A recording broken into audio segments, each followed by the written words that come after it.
The term remixing covers a vast and broad spectrum of cultures. The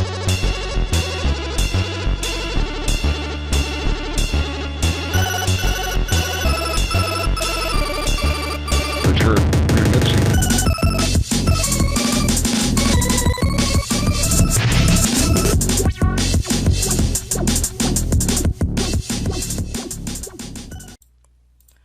Alright guys, you listen to the ideas, you theorize about the concepts, you follow the movement. Why not put the ideas of liberty into practice? Go to efficiencyIsEverything.com. This started as a grassroots movement by my friend and fellow libertarian Michael James, who simply asked, how can I start doing things more efficiently and get the most out of my time, energy, and money? He started using flow diagrams, metrics, economic statistics, tests, data collection. He now has books, his very own subreddit, and has been featured on Loaded, Gizmodo, and even the Daily Dot.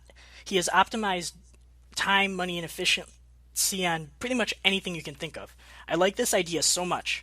As a gift from myself and the SFL on-air team to you, subscribe for free to their email list and put SFLOA. That's SFLOA after your name, and Michael will send you a free, completely free, Efficiency is Everything Cook ebook designed to save you more than $5,000 a year. You also receive free monthly tips on how to save time, energy, and money. Go to efficiencyIsEverything.com. That's efficiencyIsEverything.com.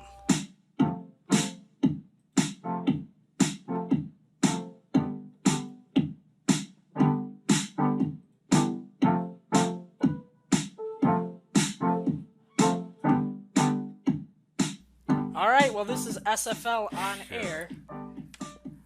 This is our very first episode, and we're just going to dive into the semantics of the show. I'm Austin Mulka. I'm Ollie. And we're going to just be talking about today why we're in the liberty movement, what our passions are, things we like, and why we got into podcasting. We have our friend Grant with us today. He's just in the corner researching things for us to talk about. He is our research analyst, and he will be with us, helping us. Hopefully more often. Talking about things. Alright, so let's start with why you got involved with the liberty movement. I like the cause. I mean, it also gives me a chance to really, express my ideas in a way that I never got to before, because we get to podcast. We get to talk to a bunch of other people that we never had the chance to talk to in the first place, and also we get to we get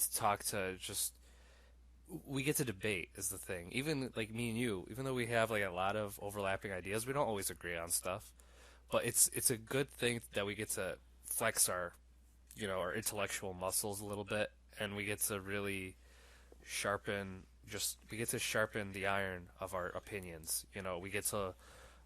We get to put our opinions through a pressure cooker, and that's the reason why I really wanted to do a podcast like this and really be a part of the liberty movement in the first place. So what about you? Yeah, I think that's a similar thing to me, and it's very similar. I like to use the Alexander Hamilton and Thomas Jefferson and the John Adams argument, where Alexander Hamilton and Thomas Jefferson were so ideologically opposed. Federal bank, nationalism, it was Federalist versus Anti-Federalist. They were so opposed. More opposed than even Trump and Hillary. They just disagreed on really, really core things. How big the government should be, whether or not we should have a federal bank or not, how much control should be in the states. One was almost a quasi-anarchist, and one was a statist, and they got along. They discussed their ideas, they had intellectual battles. It got heated sometimes, but they lived together in a society mutually and drafted a document that they could both live under. They both could feasibly live under that document. And John Adams, of course, and Thomas Jefferson were best friends. And Thomas Jefferson has that quote, I've never considered a difference or a disagreement in religion or politics to be a reason not to have a friend. Yeah, I think it's a great quote. I really like how the founding fathers They weren't perfect, but they had a lot of great ideas. I think if we did that with more a diverse group, like redid the Constitution, except instead of all white males that were kind of high up, we did the same thing with different diverse people and put them all together and forced them to co-align a constitution type thing, we'd come up with a pretty similar document. Problem is that not everybody has the same values. Like the values that you would hold dear in the Constitution, and then other values you wouldn't hold dear in the Constitution. Somebody might have the exact opposite view of you, where it's like, oh no, I like Amendment 1, 2, and 3, but I don't like Amendment 4, 5, and 6. And then other people are like, no, I like 4, 5, and 6, I just don't like 1, 2, and 3. Yeah, but they got it done. Well, this is going to be an alt-right episode. We're going to have like an hour of content just on the alt-right, because everything that went on with Milo and Richard Spencer and all of that, we're going to get through all of that. Yeah, so let's just start out with Milo. He's in a tough spot. Seems to be having some hard times right now. Yeah, after the whole pedophilia thing happened, where he was Philip DeFranco. He kind of described it best. He's a YouTuber, and he when he would always talk about young men and being with older men in relationships. He almost sounded like he was more of a rape victim than a person that he's not a bad person. I don't think he's a bad person. He's just a bit troubled, it seems like, when he has these weird views on younger men being with much older men, and it seems like more of an issue he's dealing with than when it comes to how he thinks about all people, yeah, and younger men and older men and stuff like that. Because it's whatever. Here's the thing. It's not the worst. I don't want to defend Milo. Of course, I don't agree with him either. But I shouldn't say I don't want to defend Milo, because I want to be fair. So if he's deserving of defense, he should be, and if he's deserving of criticism, it should be. And I think that says a lot. If I'm criticizing someone in an intellectual way, and I'm not just saying you're a racist or you're a fascist, it should be a compliment to them, because they're worthy of a legitimate criticism. This is a morality type of thing, and a lot of morality, the underlying theme of a lot of morality is empathy. Sam Harris talks about this. Why, when I crush a rock into a million pieces, do I feel less wrong than an ant or a giraffe or a cat or a dog or a human? And it's because I'm able to empathize with the pain or the suffering. I feel like the cat has the ability to experience a greater degree of suffering than the rock or the ant. So if you're put in situations that are very terrible, like Milo was in, you're going to have a greater degree of empathy for those types of people because you experienced it. You understand it a little better. And if something's completely foreign to you, it's going to seem ridiculous and wrong. For all the people that don't know, there are times where Milo was talking about how he was molested at 13 or 14 by his priest. He was talking about the age of consent and how it's okay for a 14-year-old to be with an older gentleman. If it's consenting.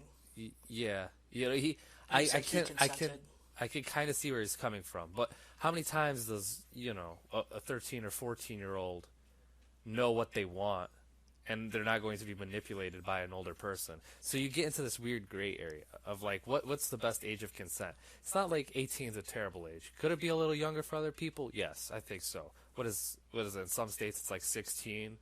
In other states, I don't know. But yeah, it's 16 in some states. And there's this rule where it has to be 7.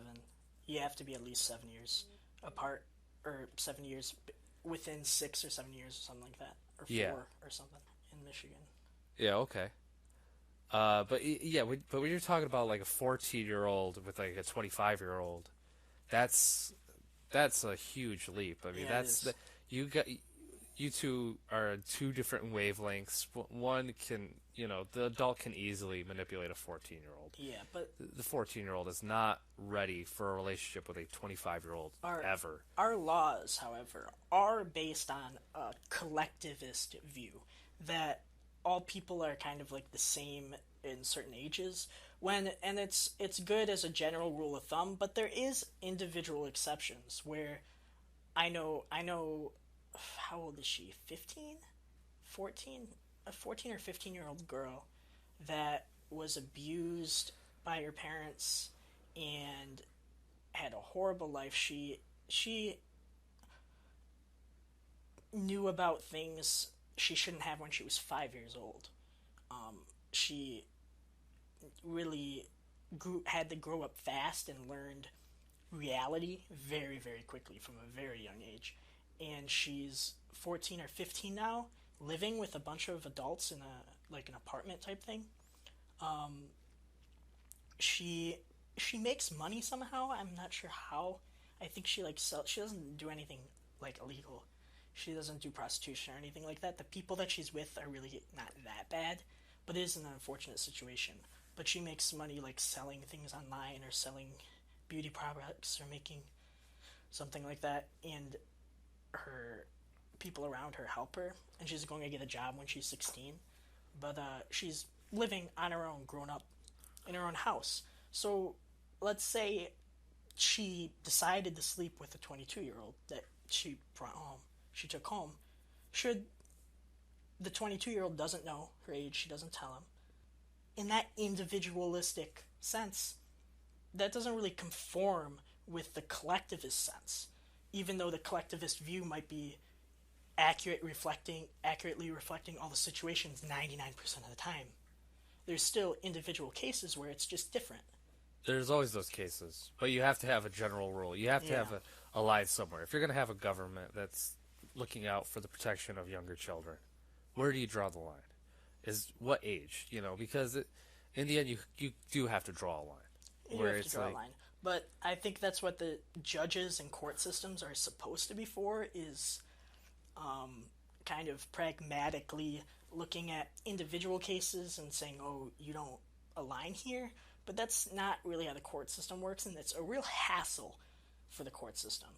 I think it would be better if judges were kind of more like psychologists in a way, where they really look at the person and look into the person and have a 1 hour meeting or 2 hour meeting privately discussing the situation. Yes, judges have final say on what happens in like a statutory rape case. Listen, I don't think anybody's here saying we're for statutory rape. It's just that, like if there's a case like that happens, nobody here is like a legal professional. We can't really say, but I'm assuming there's like some like psychoanalytic process that goes through. It's not like they just show up to court and up to that judge's opinion, he just decides, oh, well, okay, I'm just going to bang the gavel. Yeah, but Milo's stance in general, philosophically, ethically speaking, it's not something I think he should have lost his job over.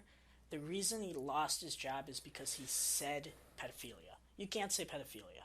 I mean, I don't know if he said pedophilia exactly. It's just that he implied. I mean, he was implying like that pedophilia was okay. You can't do that. Pedophilia is not okay. Right. He used a different word instead of pedophilia. It was it's something philia. It starts with an A. Okay. He made a whole Facebook explanation, like a whole Facebook post. Yeah, but you can't be wishy-washy on that. You can talk about how theoretically, but you can't just say like, yeah, I think it's okay if men can be with younger women. No, the most you can say is there's some rare individual cases where it might be okay in some gray area. So the most you can say. Hey, Grant, go on Milo's Facebook wall. See his response to the. This happened a few days ago. Yeah, read the response. Yeah, he had a big long post about. I mean, I know his Facebook wall is like really busy, but if you can find his apology, I don't think it's an apology actually. It's more of just a explanation of what he said in one of the podcasts he was on. We'll wait for him to pull it up and we'll read it. Okay. But let's talk about where he actually is wrong. let's talk about the alt-right in general. What does the alt-right believe? And I think the alt-right... I think it's hard to talk about what the alt-right believes when the alt-right is... There's so many different types of people in the alt-right that it's really hard to classify them as one thing. It's like trying to, like, you know, there's people who support Black Lives Matter, but not all Black Lives Matter people believe in the same exact thing. Milo attacks that a lot by stating, he'll state, like, the crime rates on black crime, and he'll state all of this and all the stuff that's happening within black, quote-unquote, black community. But I think that's not a race issue, because let's take Childish Gambino, for example. Childish Gambino, because of our collectivist ideology, people would say, oh, he's white. Like, even in his raps, first of all, you talk white. Second of all, you talk like you haven't given up yet. People stereotype him as white because he acts white. Or he acts kind of like... It's the way he talks, and it's the way, you know... But if you watch Atlanta, you know how much he's gone through. Yeah, for sure. In that show, and like it kind of reflects his life a little bit. It's a really good show, and it kind of gives you a perspective. He never wanted to say that this is what all black people go through. It's just he wanted to give his perspective. Yeah, for sure. And it's like you get to this point. It's a culture thing. It's a cultural thing, you know. It's not skin color. When you say black on black crime, we're talking about hood or ghetto or whatever you want to call it, big city culture on big city culture crime. That's what we're talking about. If you took all those African American black people's babies, okay, and put them in Sweden and grew them up and raised them there, and took all the white people and put them in the hood and from babies and rose them up there, you would see the same thing. You know what I mean? It wouldn't. Right. It's a byproduct of your culture. It is a hard subject to talk about. It's also tricky. I think it's not There's so black and white. I think it's a little bit, but... I think there's there's cultural issues among all people, and then that's something that has to be dealt with. But you can't you can't turn a blind eye to it and just be like, oh no, you're just being racist when you're saying there's a cultural issue. It's not necessarily the case. There are cultural problems among all cultures. Yeah. It's especially when you're talking about cultures that have a lot of gang-related activities. It's a problem in Detroit, Chicago, Los Angeles. You're going to be a product of your environment at times. Also, other people would say, no, it's just about your skin color. It's about the melanin content in your skin. It's and that's sometimes and that's actually a lot of the times that's the case how where people there's become racist people. Is stereotypes by culture. But the more we're mixing with cultures, like we grew up in Dearborn Heights. We're in Dearborn Heights right now. 4 miles away from us, 3 to 4 miles away from us, is Detroit. Less than a mile away, 500 feet. Not 500 feet. We're a block away from Redford. A block away from Redford. Which is also like a mostly black neighborhood. Yeah, 7 miles away, 7 or 8 miles is Dearborn. And that's mostly that's an Arab neighborhood. And we have so mostly many Arab. mix of cultures that even I don't know. There's definitely a different way to speak our language that we kind of learned, that we're kind of schooled out of, but like we could still talk like that. Is kind of you would say like, oh, he's kind of talking black. It's just what we grew up with. The more you segregate people, the worse it is. I think we have to get to a point where we could have a colorblind society, where quote unquote. Yeah, quote unquote color. We can't do that yet, but it should be the goal. It should be the goal to where. Well, it's going to happen the more we're mixing with people, the more friendships we make, the more we stop generalizing people. Yeah. The less you try to segregate or put yourself against another person for having opposing viewpoints, the more likely you are to, it's a stepping stone. It's like the more we stop hating each other, the more we just love each other. Because the country's more divided now than it's ever been. Yeah, but the alt-right's issue on race is prejudiced against people by their skin color sometimes, when it's more of a cultural issue. slavery wasn't that long ago. Segregation wasn't that long ago. They didn't have the same types of moral or cultural or societal luck. There's a lot of luck in society. There's a lot of luck in being born. There's a lot of luck in being born. There's but... a lot of luck. They didn't have the same type of luck because what are the odds that you're going to be Childish Gambino's son or daughter, or if you're going to be someone who was a slave a century later, and then the opportunities aren't the same. It is unfair that they're not giving the same opportunity. People are like so divided, especially I've talked to a lot of like just black people in particular about when they talk about systematic oppression. Some people believe like that like things like affirmative action hurts black people more than it helps them, and that's one extreme. And then on the other extreme, people believe that there should be more things like affirmative action that'll help. I used to be very anti-affirmative action because I thought it was racist, and I thought it should be. There's a lot of black people. There's a lot of black people that think it is racist. Yeah, that it just hurts them more than it helps them. I think it's still a minority compared to what other people think. But... I mean, I read some facts about it, like some actual data and statistics about what affirmative action does, and I was more like, yeah, that makes sense type of thing. Like, I don't know if someone could still make a very good argument that it's racist, and I might, but like from what I read, it didn't deny a bunch of white people chances that they wouldn't have gotten. It's more like a scouting type of thing where they're searching for minorities who are talented, or like they pay more attention to their application. Yeah, it's a touchy subject, and it's hard to. It's really hard to talk about it in just an hour of what everybody can do. Yeah, to help people that were in that don't have the same opportunities. Don't have the same opportunities. SFL, Students for Liberty at the ISFLC.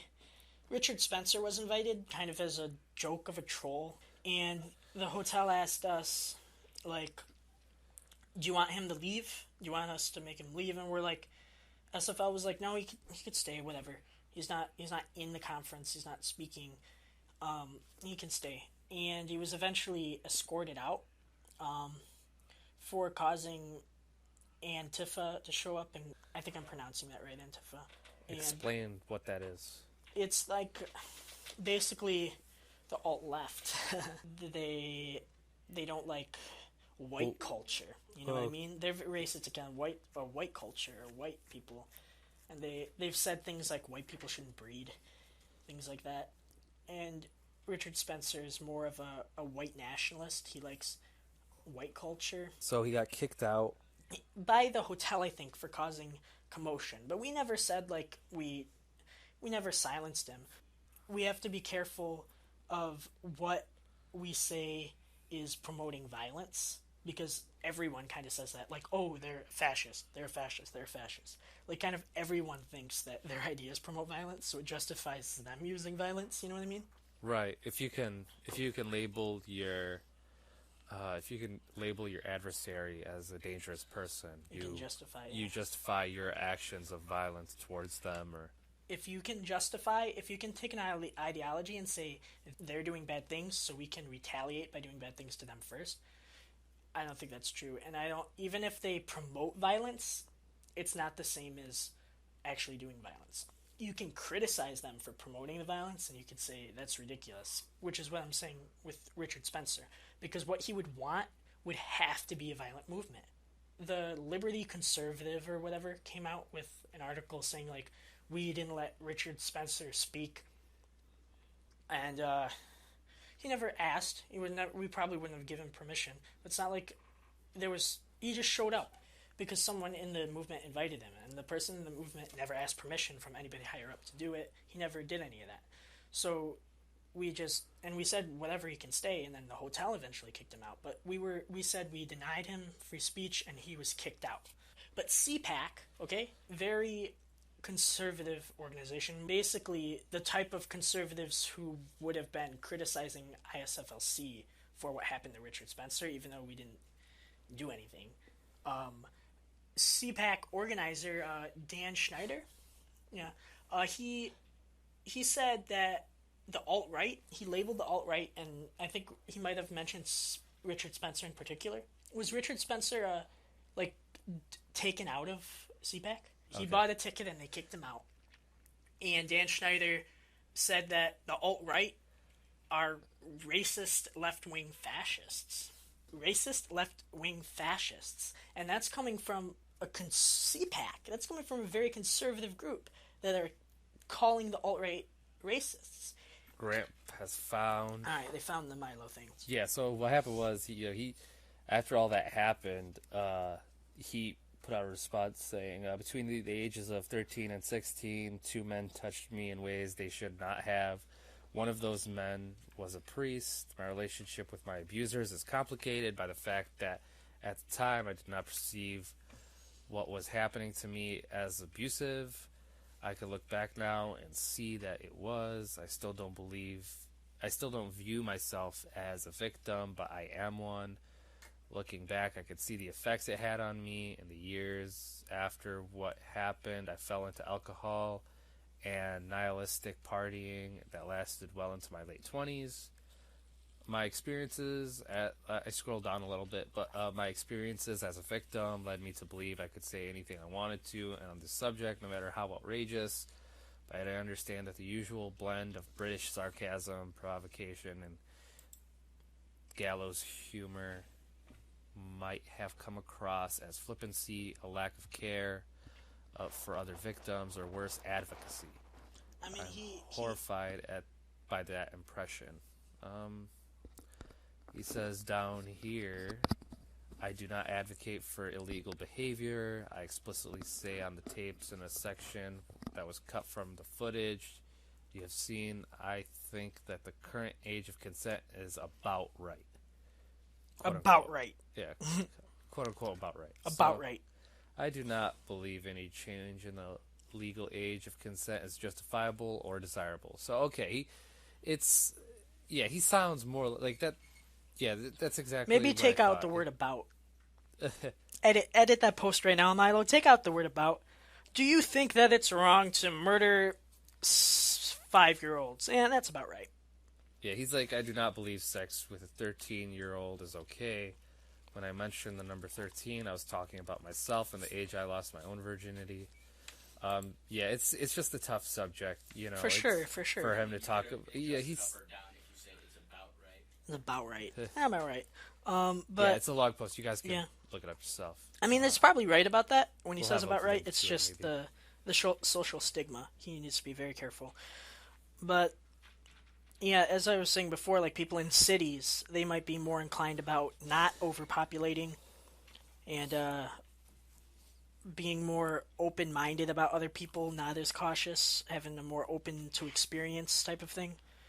Whereas, and that's kind of how it goes. If you look at electoral map, all the red is in areas where it's not very densely populated most of the time, and all the blue is in very close city-related areas. So you could argue the moralities of a rural area, what you need to do to survive, could be completely different from a more city type of area.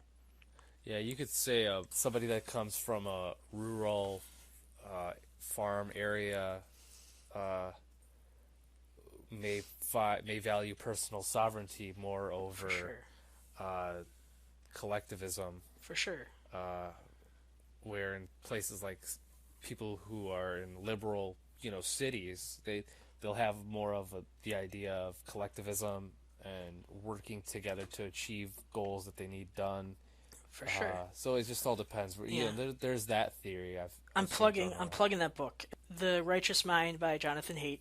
If you want to learn about why morality is different for different people, it's not that it's different. The goals are all the same. The goals are to survive, to do well, to prosper.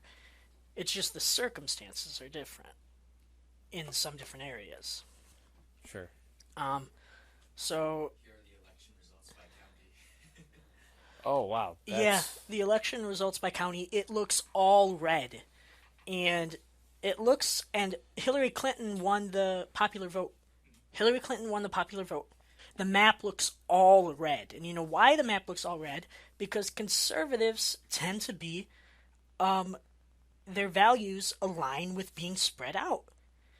And so there's not a lot of people in all the red areas. Where the blue areas, there's so The little blue areas are, if you look at all the blue counties, it's There's usually so where many all, people in there. So many people. It's where the big cities are. It's Big where the cities. capital cities are. It's where everybody congregates. Like So- the Miami County, the Detroit County. And you barely see any blue. You barely see any blue. No. In the county with the big cities, you'll see all blue. Yeah, it's all blue, but it's just It's like, small yeah, because there's so many people in that small they're area. all condensed in that small area, of course. Yeah. And some of those cities are very prosperous and doing well, and some of them are not so much, because it is harder to live in a community.